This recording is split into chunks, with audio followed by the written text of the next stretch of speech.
And my presentation is titled Anthropology, Mindfulness, and Navigating Turbulent Times. Um, I'm going to kind of do a very short presentation here, not super short, but not super long either. And then kind of really what I want to do is entertain a conversation and be thinking about where have we been sitting as researchers, as just people. This is kind of almost like a check-in sort of presentation. So I'm going to kind of go through over a couple of things, some thoughts. For those of you who don't know, I'm a practicing Buddhist, and so Eastern philosophy and mindfulness is a core part of my life. And I'm actually working on my next anthropology book. I don't have a title yet, but it's about the relationship between anthropology, mindfulness, and Eastern philosophy. So I kind of just want to kind of open the door to talk about some of these things. And so I'll start with the presentation, and then we'll just kind of have a discussion from there. Hey Max, can you give me screen sharing capabilities? You should have them. Says a disabled participant screen sharing. I don't know why, but. Okay, try it now. Yep, there we go. Okay, so first up here, so mirrors and reflections. I love this quote. It's from the show Cosmos, Space-Time Odyssey, and I just love the intersection of science and possibilities. And we are each of us a little universe. Neil deGrasse Tyson is the one who says that. And if we think about it, a culture is the sum of all its parts, which means that each of us is a reflection of the culture in which we reside. And in turn, each culture is a reflection of the sum of its individuals, right? All of our identities are mixing to constantly transform and remake culture. And so naturally, shifting times means shifting identity. And that's probably something that a lot of us have in the last year come to really understand with the pandemic crisis and having to reevaluate how we proceed, how we go out, how we dress, who we interact with, who is a priority, who isn't.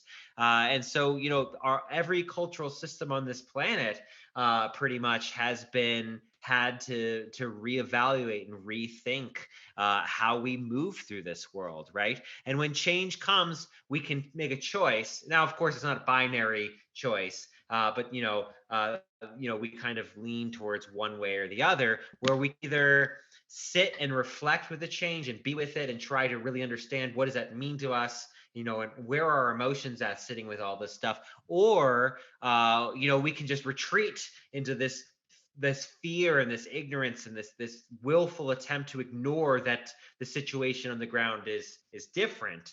And obviously there's a lot of privilege wrapped up in this too, right? The people who are more capable or more able to distance themselves are the ones who have the more means to do so. And so it gets very interesting in how look at who is kind of pushing back really hard against mask laws or mask ordinances or vaccines or any of that kind of stuff, and who isn't, right? And so there's a lot of things to consider there. So, of course, the next question, if we're going to talk about mindfulness, is what is mindfulness? And of course, I had to throw that nice little Harry Potter reference in there because, I think it's a nice, fun reference. And really, mindfulness is as simple as paying attention to what's happening, focusing your mind into what's going on now, right? Not daydreaming, not being in the past, not any of that stuff, but rather what is going on at this moment, being present, noticing what's going on in not only your surroundings, but what's happening in your physical body, right? We shift and we move when we're uncomfortable. Our body language reflects that. Well, good. I'm glad it reminds you forever. But also your emotions too. Why are you feeling the things you are feeling? And it can be really very difficult to kind of discern that sometimes. What things are kind of triggering certain emotions or triggering certain experiences or bringing memories back?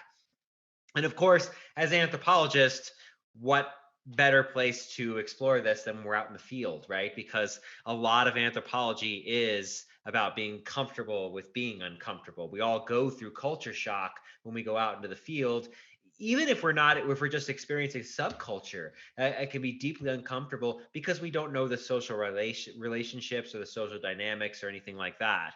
And so I kind of also want to share, one of my favorite Taoist parables with you all, and it's this story of a man who is very well educated in ancient China. He's gone to all these classical spheres of knowledge and universities or their equivalent, and he's studied all the present classics, and he's just very well informed and educated. But he feels like he's not really getting what Taoism is about. So he goes into the wilderness seeking out a famed Taoist master. And after much travel through the wilderness, he comes to this very little humble shack that's barely holding itself up. And he knocks on the door, and even the door is kind of like shaky. He's not even sure if it's going to stay up.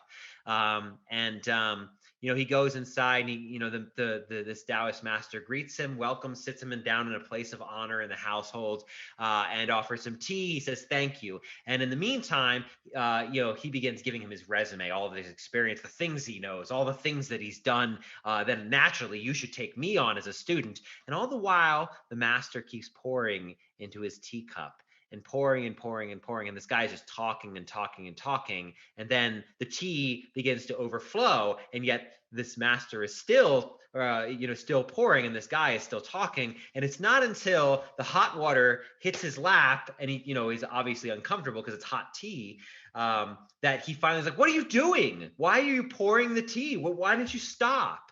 And he says, "Well, it seems as if there's nothing I can teach you. Your mind is already full."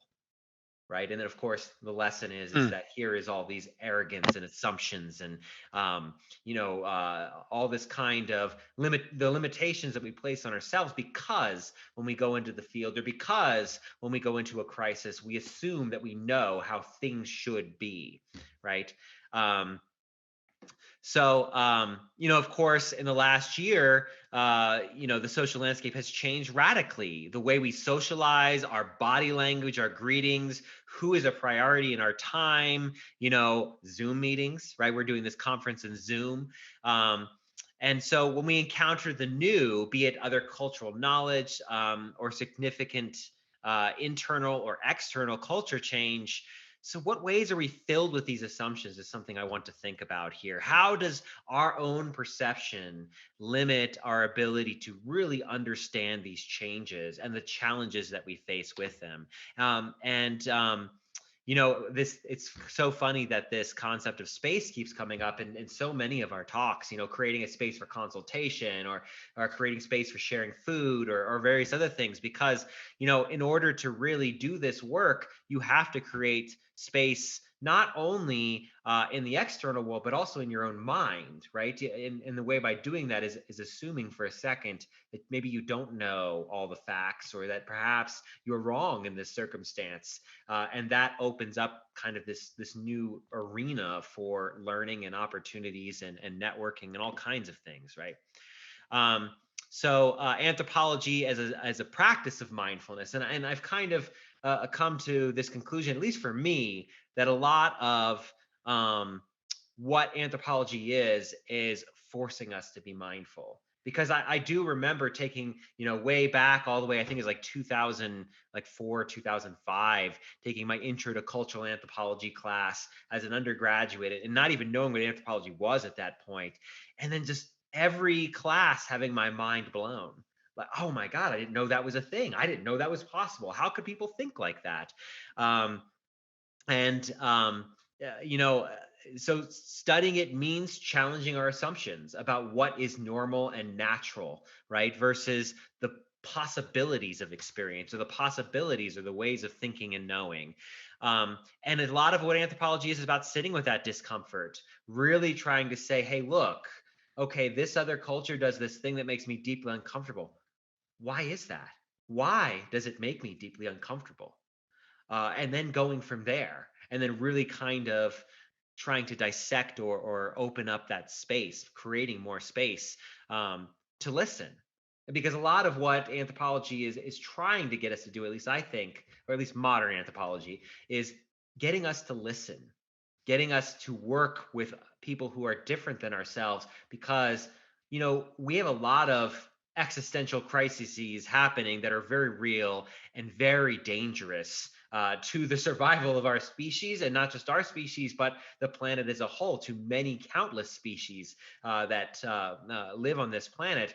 And so diversity of perspectives is a really powerful space for us to source solutions.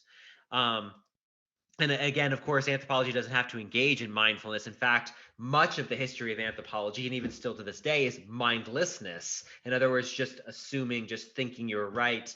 Um, uh, One of my colleagues the other day was posting on Facebook about this Against NAGPRA book written by two archaeologists who are just some of the concepts that they're using in their books are just very patronizing and very belittling to indigenous communities. And it's so interesting to see that thread still very deeply runs mindless anthropology.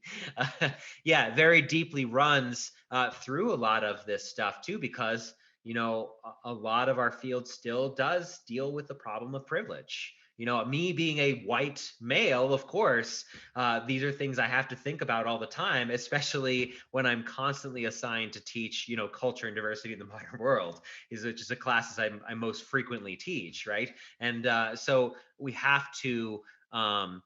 certainly have to think about these things all the time.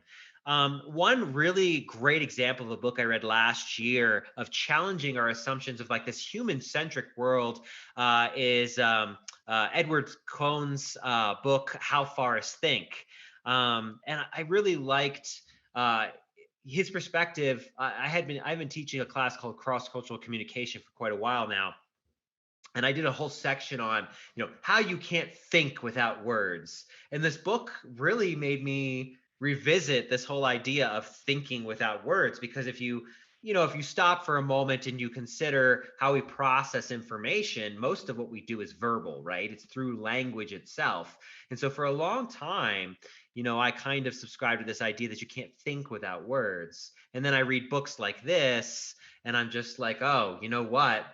It's absolutely true that all these beings, whether you want to talk about it as instinct or whatever, or versus conscious thought, but they're still representing ideas, they're still producing knowledge, and they're still interpreting signs, and that's as simple as instinctual reactions to, if you attack a dog, it growls at you, it understands what those signs means, it can sense those different kind of hormones with you, with a sense of smell. All kinds of different spheres of knowledge are existent there. And I think I really like this book because it really challenged a lot of my own assumptions. It also kind of integrates with Mel's discussion here of this idea of knowledge of the ground, right? Or how she talked about one of her participants in her study, being able to tell that a freeze is coming based on the smell of the air, right? There's all these different kinds of spheres of knowledge that we don't use this kind of verbal language to deal with, that we should also pay attention to.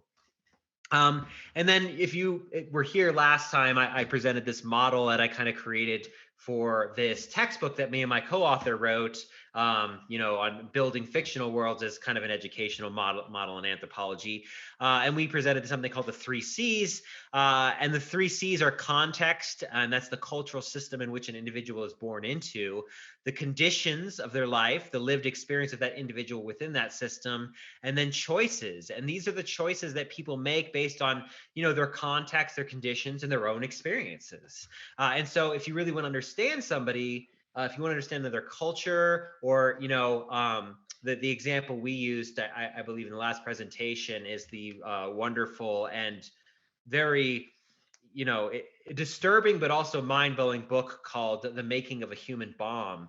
And it's about essentially this ethnographer went and embedded himself with the Palestinian resistance, with suicide bombers, and trying to understand these things, and to really understand some of those really hard, complex scenarios using context, conditions, and choices can at least soften us. It doesn't mean you agree with these people are doing. Like, obviously, suicide bombing is a terrible thing to do. You're hurting these, innocent people, these civilians and stuff. But at the same time, the only way to address such an issue like that, that's deeply mired in this historical conflict and these ethnic conflicts, is that we have to understand the context and conditions of these people to understand why they make these choices. And so we need better, more reflexive anthropology, right? And reflexive is that term that means knowing your biases, knowing your limitations. And of course, this is nothing new. I mean, decolonization theory and all this very other frameworks that we've been utilizing for a while has been saying this, and we can absolutely understand these things better through our own reflecting on ourselves. What are our context? What are our conditions? And what are our choices, right? And our lived experiences, things that upset you, even though you might not understand why. Those are things that we should be absolutely reflecting on, whether we're in the field or not. And so this last slide here, just a couple of things to chew on as we're kind of moving into discussion. For example, aren't we always navigating turbulent times? I mean, isn't there always persistent change? It's not a matter of question of if, it's the scale of change. How much change are we experiencing? What is happening to us as individuals and the cultural system on a whole?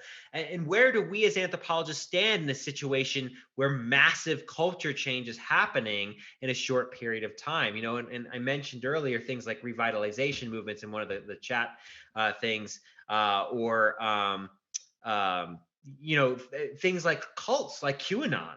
Those don't pop up in a vacuum. Those happen because there are turbulent times, and conspiracy theory is one way that people deal with massive change in a short period, right? And even before the pandemic, things have been changing very fast on a global level via technology, via economic systems. All of this stuff has been happening very fast. And then COVID took that change and just whoosh, right in a whole new direction, and forcing us to consider some of those changes that were happening before the pandemic.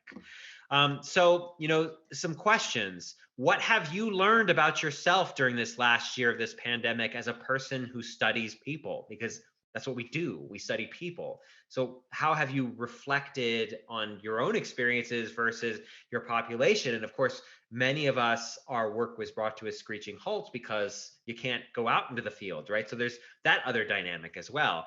And if you've been in the field, most likely virtually, what different methods have you employed? Has that changed how you approach the topic? What kinds of questions you ask?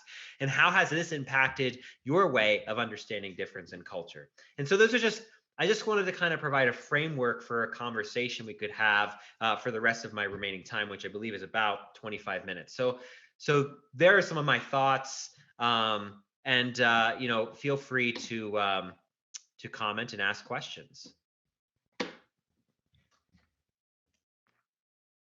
Or make statements. What is your experience? What's been going on with you? Check in with yourself and, what things you've been thinking.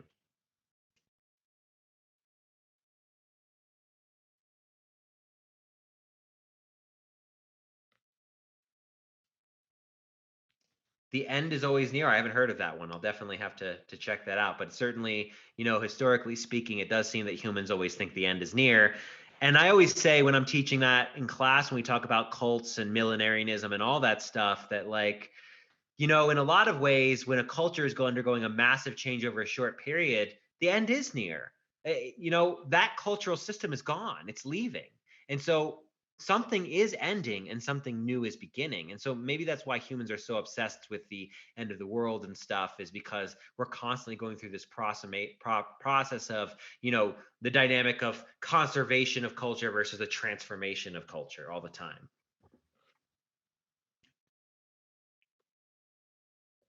Yeah, I was going to say, this idea in Bernard Perley's Zombie Linguistics, looking at what we've talked about as far as people coming in and then looking at knowledge, and this idea of cataloging or preserving knowledge and then taking it back out and maybe not even giving it back to the community. but more like keeping it in an archive somewhere where it doesn't have that life and language living in community. And so what does it really mean to have just a preserved version of that thing? And we've been talking about kind of like the way that like poetry and the way that ethnography itself sort of reveals the lens and reveals the filter that we each have, that Howard was talking about, this sort of like way that we bring our perspectives to it. Yeah. So just thinking about kind of, I think it is going back to this idea of creating spaces, but like what kind of space is it? Is it a living space or a space that isn't being tended to? Maybe this goes back to care. This is what happens at this point, is that I start to loop through everything we've been talking about. So I really appreciated that idea too, that these are different ways of looking at creating spaces. Yeah, absolutely. I 100% agree. And a lot of what mindfulness is creating space between your thoughts and your emotions so that you can properly really understand what you're doing, how you're reacting, why you're doing all these things, so that you're making less mistakes, so that you're not contributing to your own suffering and other people's suffering. Michael, your talk just made me think about how this whole pandemic for this past year and all of us being on Zoom and cut off from human contact, or at least large-scale human contact, it is there's a kind of space that was created by nature, or by this bug, and it was, whether we wanted it or not. Here we all got this year of space, and I don't. Well, most of us haven't dealt with it very well. It's brought up all kinds of issues, and so I think just to put it out there as something to enrich the conversation. It's the space that we didn't anticipate or chase down, that was presented to us, and how we've maybe fumbled through it. Just throwing that out there. Well, and why? Why have most people not dealt with it? Because so much of us are deeply mired in distraction. Our whole life is distraction to keep us from dealing with the issues that we ourselves and our communities face all the time, right? And so that's why so many people have struggled, like especially people who have, anxiety issues or various, other things going on, is that suddenly now they're not distracted because they have to go out to work for 8 hours a day. Suddenly they're now at home all the time. And so now there's this space, and a lot of people don't do well with that space because they've never had to before, Absolutely. Yeah.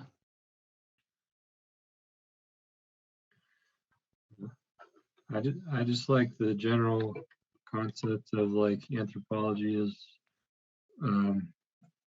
mindfulness, and I mean, you could say poetry is mindfulness too. All of it is just really, it's about like kind of noticing what's going on, and it's like, this stuff's happening around us all the time, whether we're paying attention to it or not. But to me, they are really very similar. It's, if you can talk about what's happening, you have to be mindful of it and notice it. So they're just different ways of practicing mindfulness in a way. So I think that's a pretty cool way of thinking about it.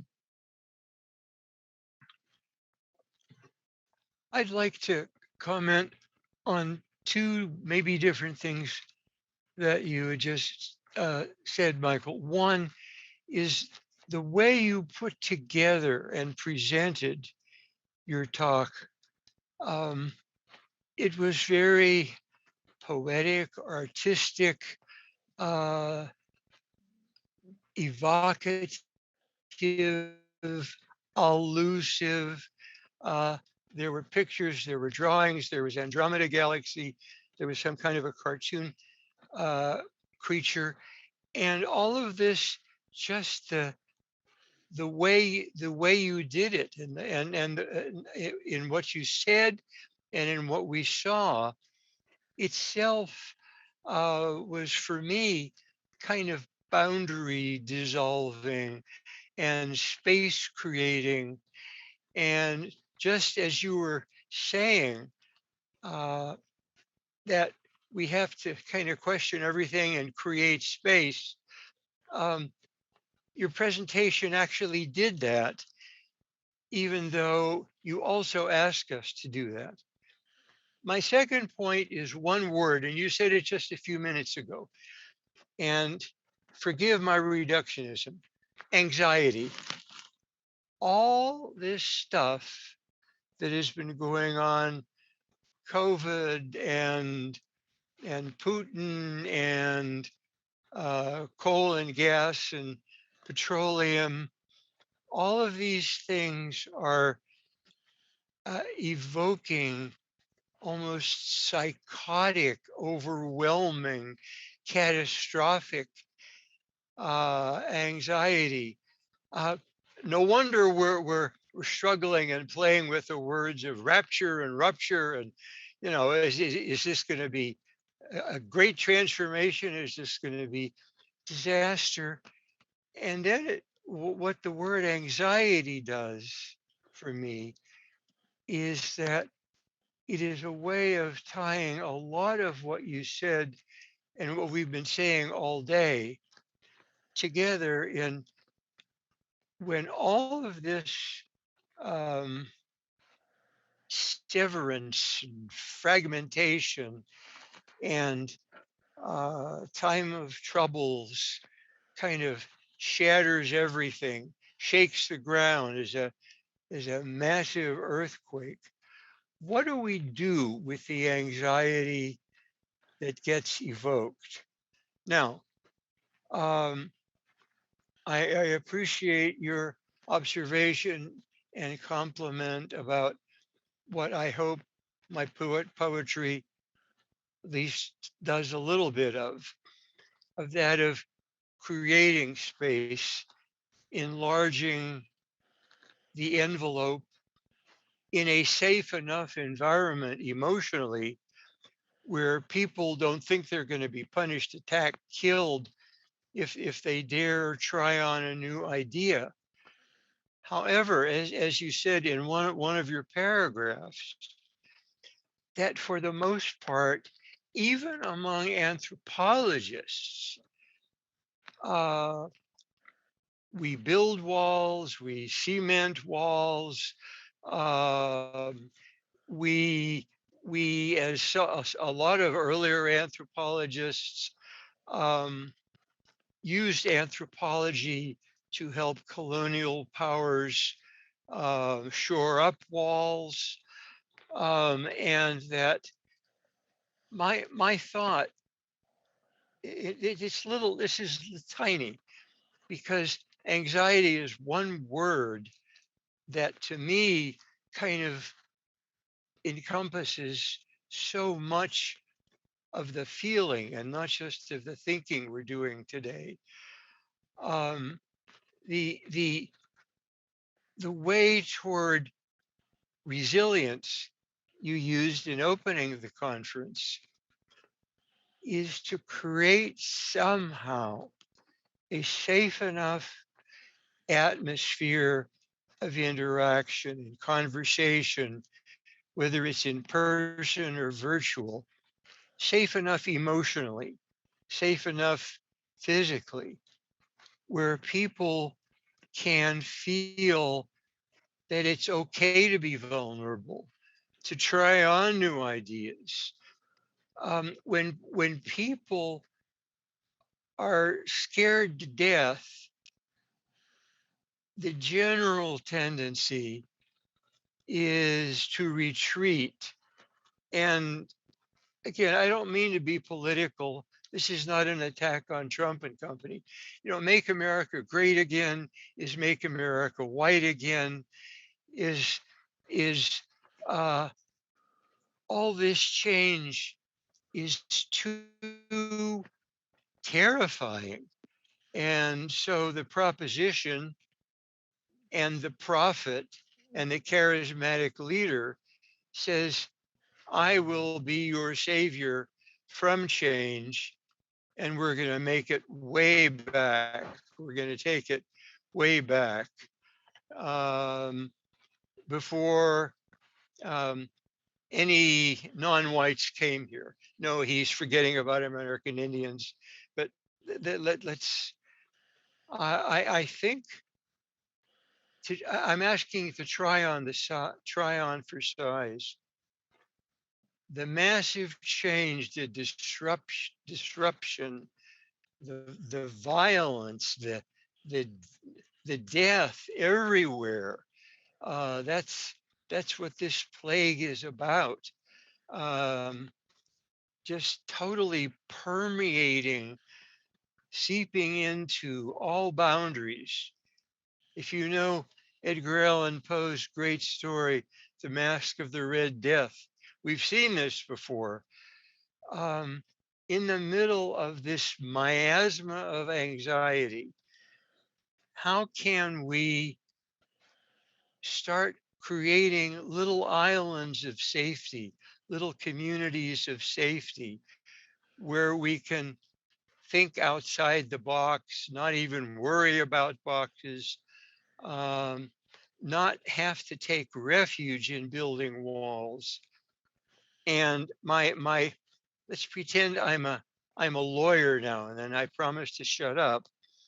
Um, my case study is today, because even though we're not physically present to each other, breath to breath, and kind of body heat to body heat, there is still the creation of this emotional container where it's safe.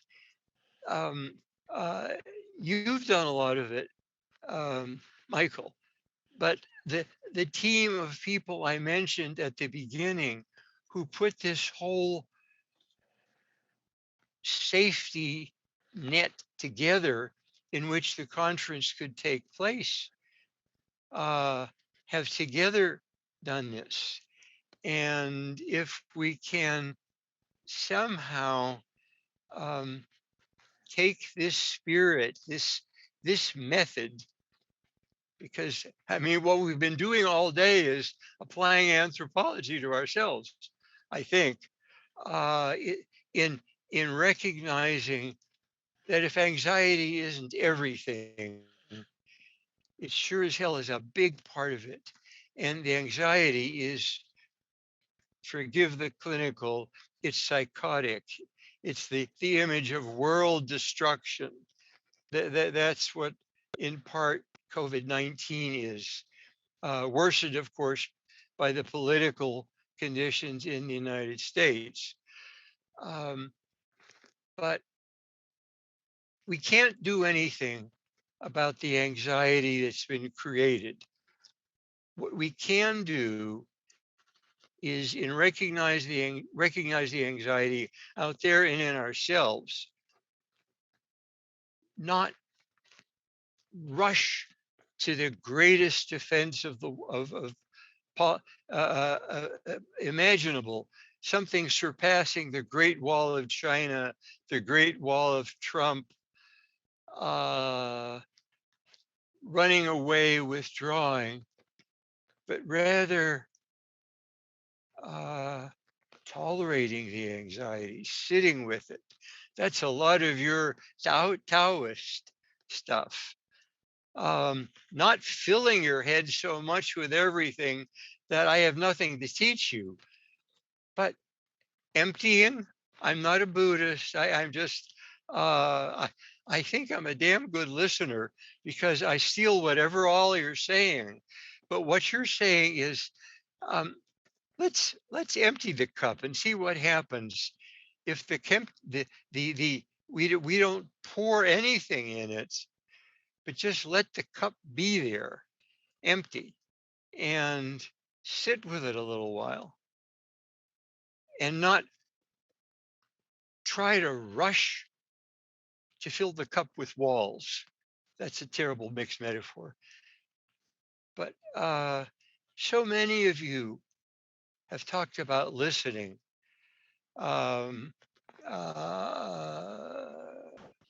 Kenzie talked about silence. Silence is another way of talking about space. So that's my 2 cents. Thanks, Howard. And one thing that I think is really important, something we don't talk about very often, is all emotions are a pointer, right? That doesn't mean that the emotions are necessarily justified or unjustified, but they're a pointer. They're an arrow to something we need to pay attention to, right? So if you're feeling extreme anxiety, there's a reason, right? Or if your whole cultural sphere is disrupted, obviously there's a big reason. But why does it bother you? Why specifically you? What about this situation bothers you? What's disturbing to you? And how can you understand that disruption or that disturbance or that what's the word we were using? Rupture we had from this morning with that discussion of the changes in conversion and Christianity, for example. What is that rupture? How do we understand it? And where does it sit with us? Right? How can we sit with it and listen to ourselves? Because before we can listen to others, we have to listen to ourselves. Right? That's the first point of listening is listen here, empty that cup. Then you can have space to listen to others.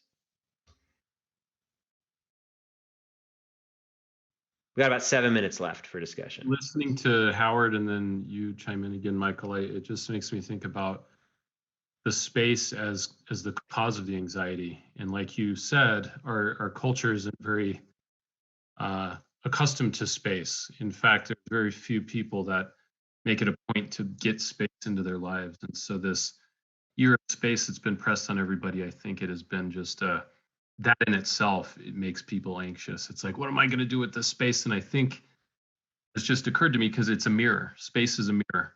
It's an opportunity to not be distracted, to not look at someone else, to not point our attention at someone or something else.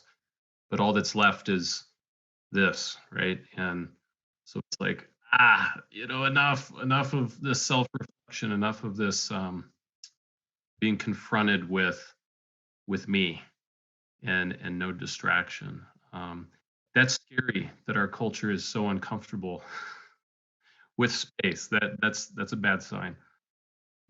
And I think that the uncertainty of, like the abyss or like the existential fear of your own or your society's demise is also a mirror. So you've got the space of the mirror and the space of this idea of no tomorrow, where you are forced to bring all of your attention into inward, into now and into today and yesterday.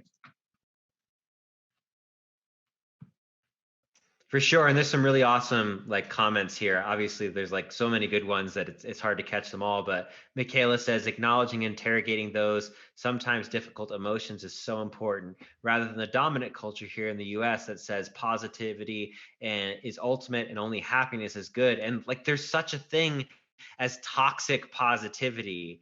It's okay to not feel okay, right? And that's a space too. Right. And that's one that we as anthropologists, when we are in another culture, we have to be okay with being not okay, because otherwise you go into such severe culture shock, you can't handle it. Right. You can't always be happy, but you can be interested in your unhappiness. You can be like, I'm really miserable right now. How interesting. Why is that?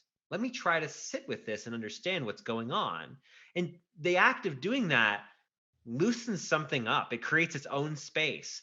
You're in this act of creating space by acting curious and interested, and then that creates more space for you to investigate. It's kind of this weird thing that happens when you really sit with yourself a lot.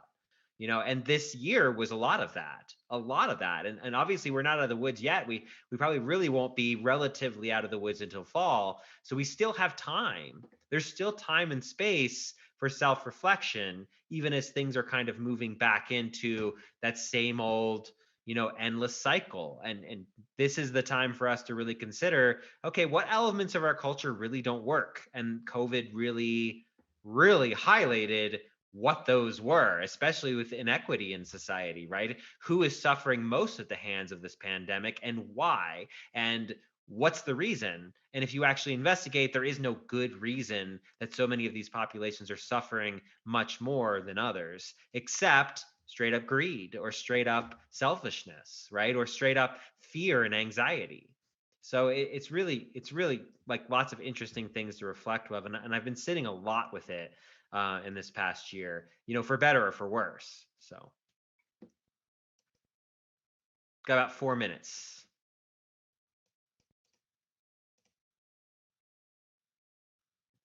If I say for a second, just what you just said, Michael, if that got out in such a way that, as others have pointed out, the cultures and subcultures could understand what you were just talking about, the anxieties that Howard's referring to and all that, sounds like that would be almost like a panacea, if you will, or an answer for a lot of what's going on today, that the divisions and the diversity of thought, political ideas and religious ideas and all the craziness that's going on, help people understand what the hell is going on and how to sit with themselves a little bit and understand the other people, which is, as I'm not the trained, I haven't had a course in anthropology, but from what I've learned from you folks, that seems to be the concept, learning about man and woman, people, and help them be better for themselves primarily, because if you're good for yourself,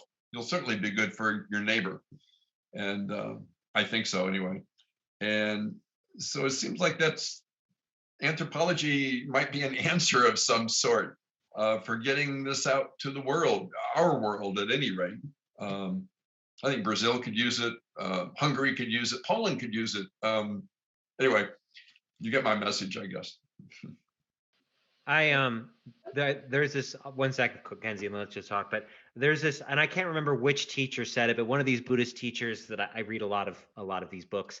They said, pain is inevitable. You can't avoid pain, but you can choose whether or not you suffer, right? And it's such a different kind of thing, because suffering is the emotional side. It's how we manage the physical or emotional pain, because you can't, there's so much pain in the world and that for us to experience, but we can make the choice to sit with that pain and try to understand it, or we can compound it and build walls, as Howard was saying, and retreat into these, we must go back to the old ways, right? The glorious past kind of narrative. And that's a lot of what happens when we are suffering. We say, hey, I want to be comfortable, so I'm going to go back to the past, right?